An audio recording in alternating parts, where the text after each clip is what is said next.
Welcome back. In the previous part, we found ourselves here at Sheena's home, we found a laptop, and we got a choice to insert the USB stick. Now this being deaf end request, we're not going to do that, and we're probably going to end up with a deaf end, so... Oh, let's see what happens, because it's probably going to melt us.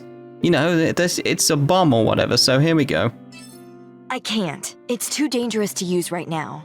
True. If we end up like that monster, everyone at Wordsworth will hear about it. I nodded quietly at Rotty, then reached out to shut the PC. Just then...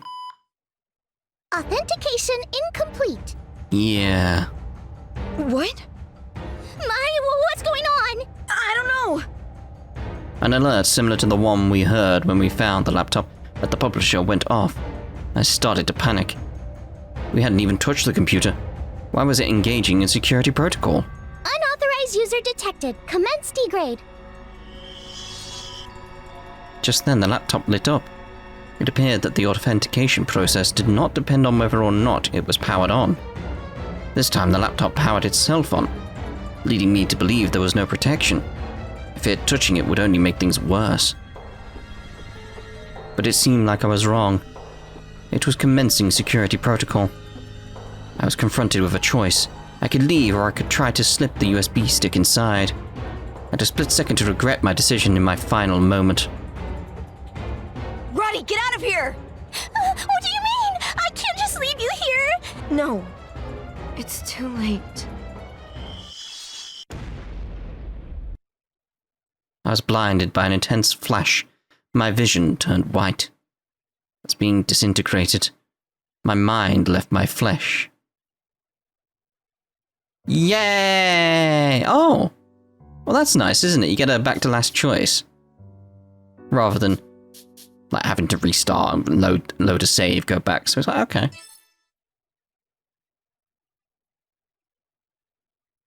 Takes a while, apparently. So I had the USB stick. I like that. Because it's more integrated into the idea of what you're doing in this game. But obviously it's like, I want the actual proper menu now. What the hell did I just press?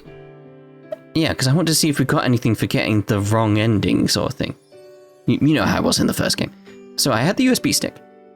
And see, it's kept the information. I like that. Again, there's just little tweaks from the first game that just make the experience that little bit better. Just like it telling you what to use on what enemies all the time. Being like, this is effective against this. Here being like, yeah, just go back to where you were, rather than reloading a save, get back to the same point, blah, blah, blah, blah, blah. It's like, yeah, okay, insert it. If this has the whole world's information, then it'll lead me to Sanae. Be careful. If it lights up like last time... I think we'll be okay. I gulped, envisioning what became of that monster the last time we opened up the cursed PC. I couldn't back down. For Sanae's sake, I inserted the USB stick. Then the monster's backlight changed to a blue hue, and the laptop flew open. One thing I'm going to do, by the way, even though like that option's there, I'm going to save before a choice, basically, because if I pick the right one, I still want to go back and get the wrong one, which it won't give me the option to go back and get the wrong one. So, we need to do that. Here we go. Authentication verified. Accessing user data. Yes! I had successfully gotten through. I was hasty to find Sanae's whereabouts, but I had no clue where to begin looking. Retina scan complete. Access granted. Commencing reality expansion. Why did the retina scan work? Huh? Reality expansion? What does that mean? Oh yeah, I suppose that's the more important thing. I was just like, Is it gonna explode? What, the world? Probably. Reality expansion. Its meaning was unclear, but a palpable change inside me. I sense something. Felt like an internal radar, a sense I could hone to detect other creatures. It was here. The monster from earlier. hiding above us in the ceiling. Oh, Mai! Above you! By the time Rotti noticed, the monster had already lashed out. However, my new sense allowed me to evade its attack. So maybe that's actually why, in the bad ending, the laptop activated. Isn't because of them, because of it. Heat coursed through my fingers, which were gripped around my hatchet. It tricked up my arms, elbows, wrists. I could sense my pulse. It's coming. It was like wildfire summoned from the palm in my hand. My hatchet channeled the energy. Yeah! That was a bit lackluster at the end, though. As I swung at the monster, my hatchet felt weightless. As the blade connected with its flesh, the monster disintegrated instantly. Whoa! Did I do that? What? Oh, it's like magic! I didn't know you were a mage! I have no idea what you're on about, but this is crazy. A mage. Right. She's not too far off. What are you doing here? So let me guess, we're a witch. I'm sure that won't be relevant to anybody named a certain thing or anything. No, I'm sure it'll be fine. A mage. Yeah, I kinda like it. Fitting. This world is comprised of one thing. Programming. If you can harness that skill, you'll manifest mysterious powers. Just tell us what's going on, Sheena. Mai, you were chosen by that PC. That makes you a programmer. I'm surprised. I have no idea what you're talking about. She wants you to fight for the users. Huh? That monster you killed in one hit? That was a shadow matter. You did it. Shadow matter? It's not that it matters. Well, we'll come back to it. I took this PC home to inspect it, but do you want to hold on to it? If it'll help me find my sister, then sure. I'm sure it will. Take good care of her. She's a little finicky. Are you referring to the laptop as she? Okay. How rude! I'm not finicky! It's alive. What the? In here! Here!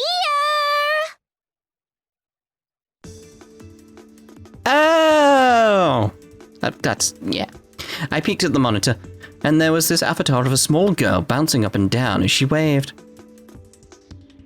Whoa! Adorable! Who are you? I'm the navigation avatar, Iris. Are you my master? Seems like it. I'm Mai. Pleased to meet you, Iris. It's like, again, we're getting more and more clues as to where this is in the story. It's like, it's definitely after the true ending of the first game then. Mai? Okay, I've heard about you. It's nice to meet you. After her tidy introduction, Iris turned around and disappeared. Was she listening in? I'll be on my way then. I've got some leads to look into. Oh, but I plan on sticking around for a while. So if you need me, you know where to find me. Best of luck. Wait. Who are you? Yeah, you're no ordinary maid. If you're a bad person, I'll have to... Oh, calm it, Rotti, calm it. Miss, if I may, I'm someone who's worried about your mother. Headmistress Midra. Really? Yes, really.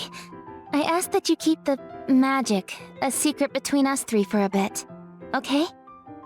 I wasn't eager to take orders from Sheena, but I agreed that keeping it secret was for the best. Huh. Will you promise not to bully Mai? Of course. Then I trust you. For now. Thank you. Mai, there's something more to this town. Keep your guard up. Most importantly, don't let Headmistress Midra know what you're doing. No need to say it twice. There might be.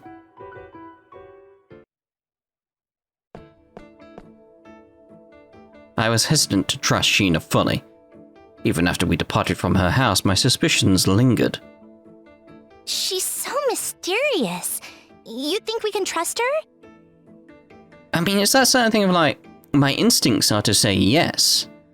But in these games, I do not trust my instincts. I was fooled once in the previous game, when I turned out to be the god of death, so I'm not doing it again. I don't trust anything or anyone. Well, she never told us who she really is. I looked back over my shoulder at Sheena's house. Its secluded location tipped me off that she intended to lay low, too. This is the thing, I don't trust anything or anyone. Even myself in this game. Again, because I turned out to be the god of death in the first game, I did not see that coming. I was the one responsible for all these bad things that were happening. So it's like, no, I don't even trust myself here. Either way, we'll figure out soon enough. Let's head home. I got plenty for what I needed. Yeah, I'm pooped. With the laptop Sheena gave us in hand, Rochi and I returned to our dormitory. It was almost impossible for me to not break character before Mai and Rochi left. I feared they would see right through me. I was a ball of nerves. Okay. They couldn't have gone far, so I held my breath. I leaned against the wall, cupping my mouth out of desperation. If it'll help me find my sister, then sure. She's such a Soon. So cute! Really? And my goodness, Roddy is an angel! Oh, adorable! Ah! Really? I arrived against the wall and lost in thought. Could they be any more adorable? They are the best! What the hell? Little sister? Sanae? I don't know. As soon as we returned to our room, I typed some terms to Iris, the navigation avatar. Her answers were useless. What of the world's information, my ass? Like I said, AR refers to augmented reality. Use the AR function to make your life easier. So maybe it's not the case of like we're inside a computer program. Maybe it's just AR. I know what AR means, but just how do you expect me to augment reality? Iris' explanation made sense, but I couldn't wrap my head around the concept of manipulating reality like a program. Altering the coding of life itself wasn't exactly a standard feature. This PC was proving to be something extraordinary. I could become an expert at using it, and it would make investigating the town at night a piece of cake. Then I could find Sanae. This world is made up of tiny building blocks that can be changed with programming, like molecules. Alignment changes properties. Yeah, it's just that case of I don't feel like it's the world that was created or saved, or whatever you want to put it as, at the end of the first game. It feels separate. It feels different. How is that manifest in the world that was created? We just don't know at this point. Spare me the conceptual framework. Why don't you tell me what useful functions are on this PC? Well, using the AR function allows you to access the online game World's Odyssey. How do I do that? Good question. What the hell? But I can confirm the feature works. Well, we'll table it for now. Tell me what this does. You know what I would have done? Instead of like switching backwards and forwards between like each character, one on the screen, one not, just have her in a little screen at the bottom, like in the text box. You know, like they do sometimes to some of the other characters. It's like, just have that. We'll understand. Oh, that? Like here, just put it next to it. What's so funny, Roddy? Well, you're normally so calm. It's refreshing to see your mind at work. Yeah?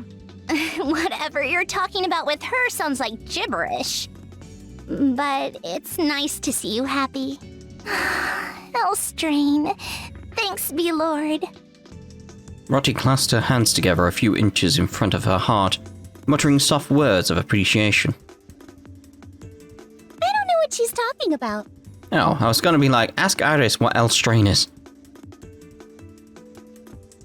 I had no idea what L-Stream was either, but if it comforted Rotty, I didn't mind. Never mind her, Iris. So about this... Oh, that's a special function. It's hard to explain. It seemed there were limitations to what Iris could explain. The PC contained several mysterious functions, but now wasn't the time for impatience. This was the fun part. Okay, how about this? I tried to open another application, but Iris gave me a password prompt. To no one's surprise, I didn't know what the password was. Neither did Iris. She had the gall to tell me I had 3 more tries. I wanted to avoid failing and being knocked out, so I left it be. I wonder if we can connect to the Wi-Fi. I searched for connections, but nothing came up. Not one wireless LAN. Why aren't there any networks? I don't need anything fancy. Huh? This is... While searching for networks, I clicked the nearby PCs button. I only detected one. There's only one. One PC in a place without any other internet connections. I was effectively an island. Anything else you want to know? I'm getting sleepy, so if not, I'd like to go home. It's that case of how would it detect other PCs if there was no networks around? The only way that would be is if the PC was broadcasting itself, you know. But then that would count as a network. Anyway, as I inspected the list of PC functions, I noticed a display. Wait a minute. Okay, what's this? It just occurred to me that there was a set of numbers in the top right corner of the screen. It looked like some countdown. It is a timer scheduled by the previous admin user. What was the previous admin counting down for? Seems like it's still active. There appears to be no memo. In order to access the schedule app, you will need the right credentials. I need a password for everything on here. The last admin must have been real paranoid. Oh yeah, probably. Yeah. Maybe. Is that all? Time for bed! Bye-bye! What? Iris yawned and closed the navigation window. It was best for me to get some sleep as well. My eyelids felt heavy. If you're going to sleep, your bed's right there. But right here's so comfortable. I rested my head on the desk and shut my eyes. There was so much to investigate, I couldn't fit enough hours into the day. As I contemplated my next move, I dozed off. Alright, and several days later, everyone. All of the residents sat at a long table, chatting amongst themselves as they munched on their breakfast. Wordsworth prided itself on its regulations, but I never thought things were too strict. You're rude, Mai. I was kind enough to wake you, but you ditched me while I was in a washroom. I appreciate the wake-up call, but we don't have to go everywhere together. Ugh, you better walk with me tomorrow. Huh? Say, Headmistress Mitra has taken her time today. Seriously? I answered without thinking, as I was focused on my food. My soup was starting to cool. It was customary for us to wait for Headmistress Mitra's opening remarks, but no one ate until morning prayer had commenced. Oh, there she is. The cafeteria doors swung open, and the room fell silent. Our eyes darted towards Headmistress Mitra, who stood tall in the entrance. Today, I would like to introduce 3 of our new friends. I surmised that the 3 girls being introduced at once was a rarity since the room shortly erupted in conversation. Headmistress Mitra's height blocked the 3 girls walking quietly behind her, so I couldn't make out their faces. Quiet! Our guests might understandably be a bit nervy, seeing as they are unfamiliar with our institution. So please, welcome them. Wordsworth is one big, precious family. You mustn't forget that. Next, we will determine their placement. As Headmistress Midra continued, I locked eyes with someone whom I noticed had been waving at me. Turned out to be the social worker who aided me after the incident. When I was utterly lost, she showed me kindness. I think that concludes our announcements. Now for our morning prayer. Close your eyes, everyone. Ready? Headmaid Shizu motioned for everyone to recite the prayer. Led by Headmistress Midra, at last, we could eat. It's been a while, Mai. Have you been? Yeah. Who are the three? I quietly slurped on my soup as the social worker approached me. Her name escaped me. That's right. Julieta. It has. I'm doing well, thank you. Still getting used to things around here. Mai worked so hard! Even last night! Hey, pipe down. Glad to see you settled in. Oh, let me introduce the new students. The three girls peeked out from behind Julieta. This is Anne. The girl in the middle is Sarah, and this one is Liliana. Both Anne and Sarah looked me in the eye, then quickly hid behind Miss Julieta. I couldn't blame them. They had just arrived, but this place intimidated them. Greetings. I am Liliana. Mai, was it? Pleased to make your acquaintance. Sure. Nice to meet you. Liliana, unlike the other two, showed confidence. Seems like she's comfy around you, Mai. Like you, Mai. She has had a tough time as of late. Please look out for her. Right. My heart ached as I imagined her suffering the same way I had. But Liliana wore none of her pain on her face. That alone concerned me. Liliana, are you okay? You can talk about it if you like. I mean, the thing is, it's like she's clearly going to get a buggy. You can tell because she's blue. Which is different from all the other ones. She's got a design that strikes me as you're going to end up being a party member. What do you mean? I appreciate your concern. You sure? If you're okay, then I'm okay.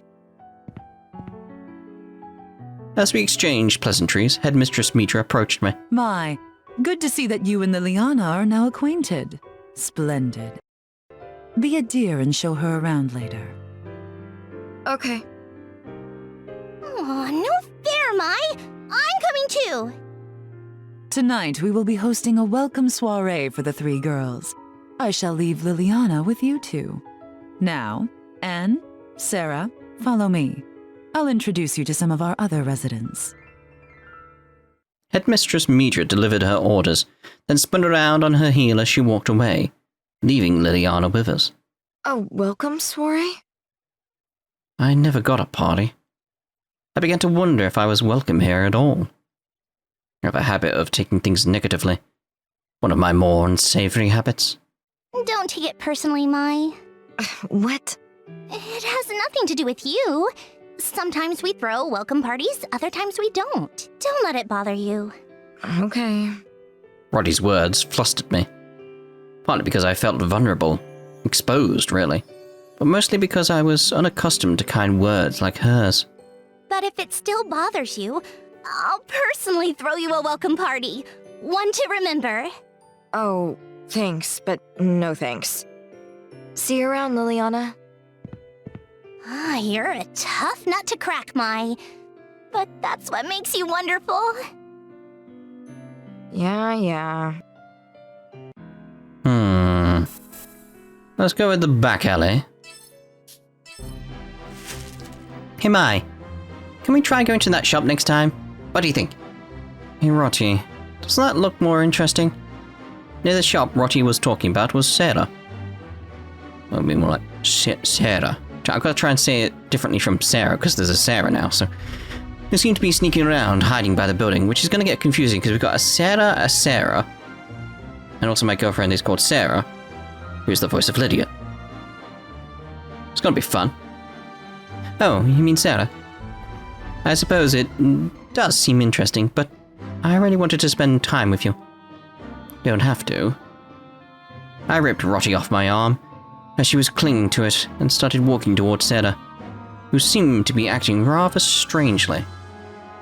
It looks like she's staring at something. Is she following someone? Sarah? I tapped her on the shoulder. She jolted. Shh! What are you... Huh? Hey, be quiet. Her hand covered my mouth almost instantly. She looked very serious. Oh, I'm sorry, that was a bit much, huh? Goodness, what are you doing here, Sarah? Look so suspicious right now. I know I do. Sarah didn't seem to acknowledge Rottie and continue observing her subject. Don't tell me she's caught up in something dangerous. Phew, I think I'm still in the clear. Who are you following? I'm not following anyone, I'm just... supervising. There's a student out there who's running errands for the very first time. They're running errands? Yeah, and it won't be much good if they get lost. What happens if she gets too scared and starts crying out there? Then what? I'm just keeping an eye on her and making sure everything goes smoothly. Still don't know who you're talking about. You're trying to supervise her. Why don't you get closer rather than stalk her from far away like this? I can't do that. This will be pointless if I get caught. Why? You're not doing anything wrong. Yeah, but she's trying to make sure that she can look after herself sort of thing. Like, it doesn't feel like she's being supervised. It's that difference. Sarah shook her head and slumped her shoulders. You don't get it, do you? Pretend you two went out on your first errand. What if, even though you put so much effort into doing your job, you realized someone had been keeping tabs on you the whole time? Well, I'd be happy because it would feel like someone cared about me enough to worry, right? No. My answer seemed to stand opposite to Rottie's. If it happened to me, I would think that person didn't trust me. As I muttered my answer, Sarah's eyes went wide. Exactly. Anyone would be sad if they realized no one trusted them, right? I just want to watch her from afar, but not so far that I can't help if needed. Sarah seemed very proud for a moment, but immediately gasped and peeped back out. She kept looking around. Crap, we were chatting for too long. To make sure I don't lose her. Oh, there she is. Going to get a move on. Make sure you don't get lost, okay? And just like that, Sarah continued sneaking around from hiding spot to hiding spot. Don't get lost. How old does she think we are? Well, I don't think she's being overprotective. Okay, woman's dormitory, first floor hallway 1. Rottie, this way. I interrupted that, but still said it was weird. I spotted Rottie coming in late, and I waved at her. She came running over and looked apologetic. Sorry I took too long. Let's head over to the cafeteria. Oh, you're taking that book, Liliana. Won't it get dirty? Oh, you have a point, huh? But I'm so curious about what will happen next. It'll be fine. Liliana has manners, so she won't read while eating. Yes, of course, What the? Sorry, you were standing in a place where it was easy to hug. I couldn't help it. Couldn't help it. Rottie sighed as she stared at Victory holding Liliana. Not again. Didn't I tell you it's not good to just hug someone out of the blue? Of course I remember. I'm not doing it to you, am I? Just please let me go. I need to pick up my book. Hey, don't stop moving, it's dangerous. Huh? Victory lost her balance and stumbled. The moment she caught her balance, I heard a bad sound. No. And Victory moved her legs. There came about her book with pages folded. That was bad luck. I just bought this book. I'm sorry, Liliana. I'll lend you this book. Will you forgive me? Victory handed her a book. I wanted to read this. You're gonna lend it to me? Yeah, sure. Then I guess I'll forgive you. I'm glad. Seeing that Liliana was in a better mood, Victory smiled. She picked up the book that had fallen on the floor and without hesitation threw it into a trash can. What? Huh? Why would you throw it away? I will still read it. Oh, really? Victory cocked her head as Liliana panicked. Oh, I thought you didn't want it anymore, so I thought I'd throw it away. Sorry. Oh, you surprised me. Oh, it's okay, I'll go get it. Okay, sorry. Guess Liliana didn't want anything else to happen to the book and reached out for the trash can. seeing Victory quick to apologize. Guess she didn't mean any harm. Victory's a good girl, but she's different at times. Guess you'd call that ditzy? Ditzy, huh? Felt like that wasn't the word. But didn't know what was fitting, so I just stared at Victory, smiling. Oh dear. Right, so the dorms then. But it's all the dorms, isn't it? You know what I mean. This bit. I heard footsteps behind me. I stopped. Mai? Oh, hey, Pick. What's up? Don't you try and talk about what you were going to talk about last time? Yeah, I've been wanting to talk to you. Oh, she's going to confess to Mai. But Mai's mine! Rotti, stop messing around. I'm sorry, I'll stop. Go on then. And Mai, remember what I said. Be nice, right? I sighed. Rotti smiled. And by the way, you should stop saying I'm yours. That's never ever going to happen. What? Though I knew why she wanted to talk to me, I really didn't want to go. My footsteps felt heavy as I walked with Pick. We stopped at the corner of the hall, and Pick bowed at me once again. She remained silent for a moment. I'm so sorry I was such a bully to you. I know that it was really messed up of me, but I'd like to ask you for your forgiveness. She raised her head from her bow slowly. Her expression was clearly anxious and waiting on how I was going to respond next. Seriously? Gotta raise that stupid grin you had on your face from that day. Expect me to just forgive you?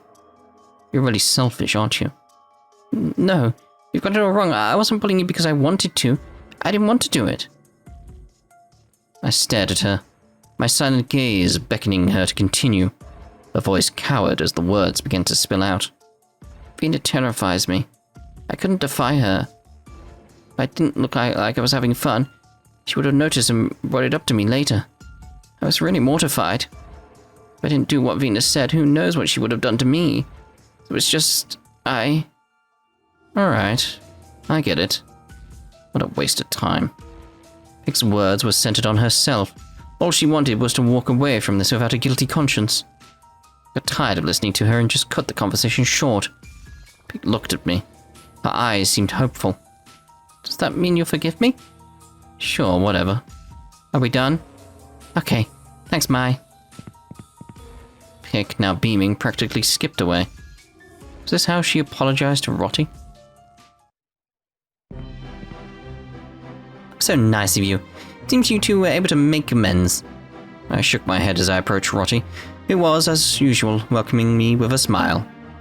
Rotti, can you honestly forgive her? I mean, she repented. What more do you want? She felt bad and has been taking the time to apologize to everyone about it. A student who's always been known to cause problems has corrected herself.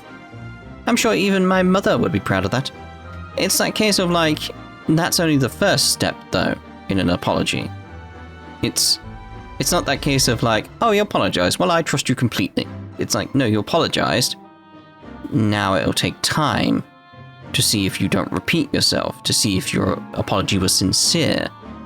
Only then, maybe I'll forgive you. Repented? Is that what you think that was? She wasn't trying to rectify the situation as much as she was trying to rid herself of a guilty feeling. Would she have said it the way she did if she really cared about how I felt about it? I recalled Pick's words and my brows furrowed. Rotti seemed confused. Huh? What do you mean by that? Nothing. Come on. Let's just go. Right, one more scene then from the looks of it. Might be another one after, you know how it is. I'm sorry. Well, alright then. Marie, I'm completely uninterested in an apology. What I want from you is an explanation. Yikes, someone sounds very angry. Sounds like someone's being scolded in the empty room. It didn't seem practically unusual, and I tried to walk past the room, but Rotti decided to stop and listen. And listen to the voice. Does it sound like the RA? What? Abigail? Can't imagine that ditzy girl to be this angry. The door was wide open and Rotti tried to get a closer look. She sneakily walked to the door and observed. They're called forbidden areas for a reason. You know that, don't you? I was just so caught up in the game of hide and seek. Marie's hands were gripped to her own skirt, perhaps in an attempt to stop them from shaking from fear. I don't enjoy watching people get reprimanded like this. Rotty, we saw who it was. Let's just go already. Oh, hold on. This is getting good. Good. I wanted to leave, but couldn't help but look. I peered in and saw Abigail hugging Marie. I'll be leaving soon. You're a good one, Marie. You understand, don't you? Yeah, and I'll never do it again. Abigail looked at Marie with such tenderness as Marie nodded in agreement.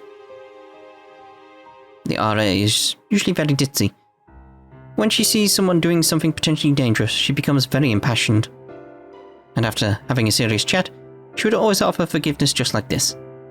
And I thought she was useless as an RA. Guess she does have a good head on her shoulders. Wow, you look like you're impressed. Hey, what do you think about me? Do I impress you like that?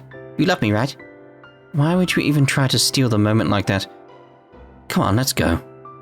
What? Like Rotty said, I was actually impressed with Abigail. Something stood out though. I'll be leaving soon. You're a good one, Marie. You understand, don't you? Her words. She said that she'd be leaving soon. What was that supposed to mean? Indeed, that's what I was picking up as well. It's like, why? I don't know. So, just so interesting. Anyway, we're going to end this part here. We'll see you in the next part. Ta-ta for now.